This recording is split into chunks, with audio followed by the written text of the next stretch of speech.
கொன்று புதைக்கப்பட்ட மக்கள், புலிகள் தொடர்பில் புனையப்படும் கதைகள்.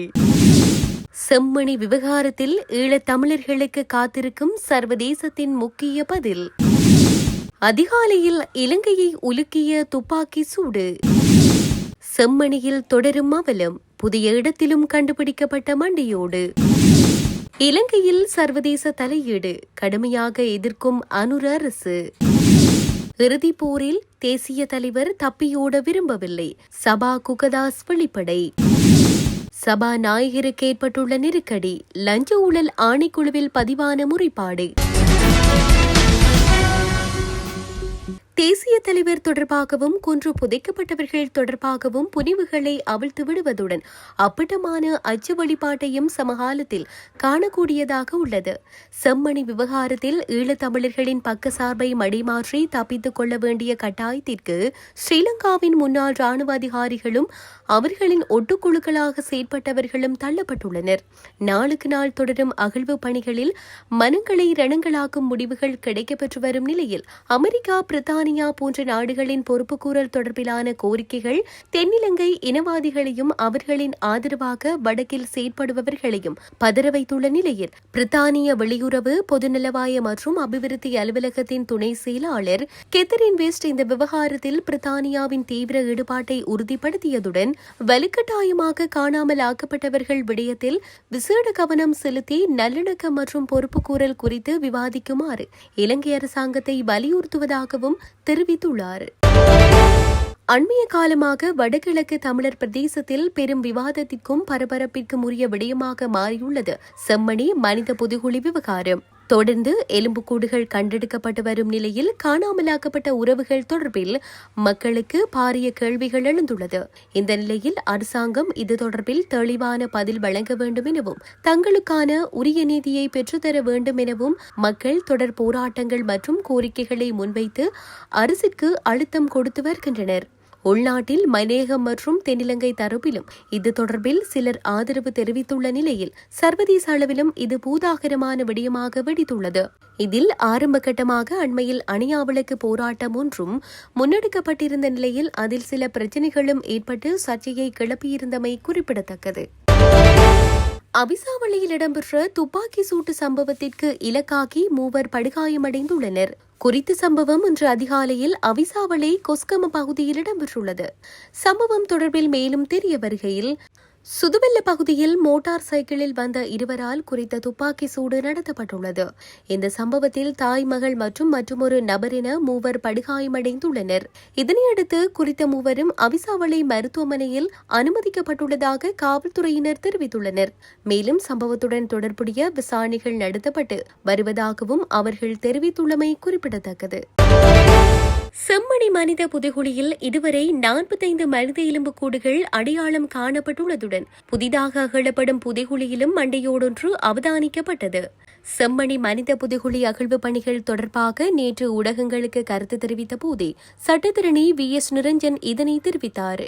இது தொடர்பில் அவர் மேலும் தெரிவிக்கையில், செம்மணி சித்துப்பாத்தி மனித புதைகுழி வழக்கின் 2ஆம் கட்டத்தின் 10ஆம் நாளான சனிக்கிழமை யாழ்ப்பாணம் நீதவான் AA ஆனந்தராஜா முன்னிலையில் அகழ்வு பணி நடைபெற்றது.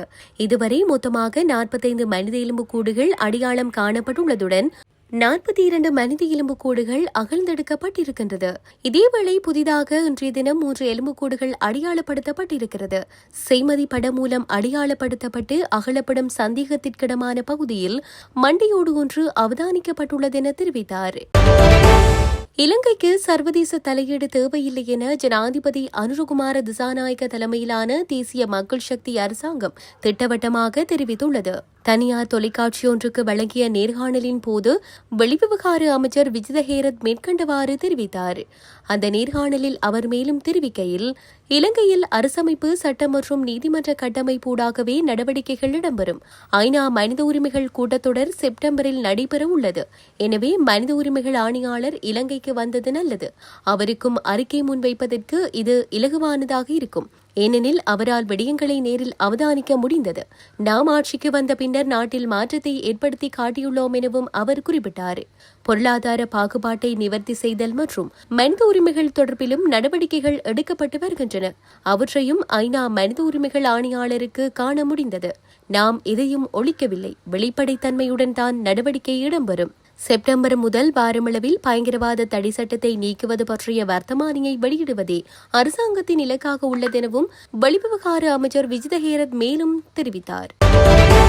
இறுதிப்போரில் தலைவர் பிரபாகரன் தப்பியோட விரும்பவில்லை என்று வடக்கு மாகாண சபை முன்னாள் உறுப்பினர் சபா குகதாஸ் வெளிப்படையாக தெரிவித்துள்ளார். அண்மையில் முன்னாள் அமைச்சர் சரத் வீரசேகர சிங்கள ஊடகத்திற்கு வழங்கிய நேர்காணலில் முள்ளிவாய்க்கால் இறுதிப்போரில் விடுதலை புலிகளின் தலைவர் பிரபாகரனை சர்வதேசம் காப்பாற்ற முடியாது போனமையால் தான் இலங்கை மீது போர்க்குற்றச்சாட்டுகளை முன்வைப்பதாக சாடியுள்ளார். இதற்கு பதிலளிக்கும் வகையிலேயே அவர் மேற்கண்டவாறு தெரிவித்தார். அவர் மேலும் தெரிவிக்கையில், இறுதிப்போர் நடக்கும் போது தலைவர் பிரபாகரன் அவர்கள் குடும்பமாக பாதுகாப்பாக வெளியேறி செல்லக்கூடிய சூழ்நிலைகள் இருந்தும் அதனை அவர் ஒருபோதும் விரும்பவில்லை.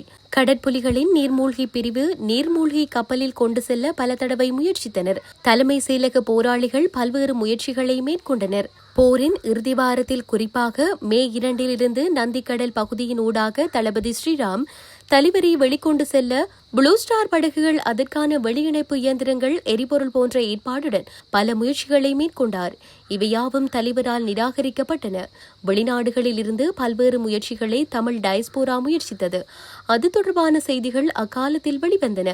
இவை அனைத்தையும் நிராகரித்து தனது தாய் தந்தையாரை பொதுமக்களுடன் செல்ல அனுமதித்ததுடன் தன்னுடைய மூத்த மகன் மகளை களத்தில் நின்று போரிடச் சொன்னார்.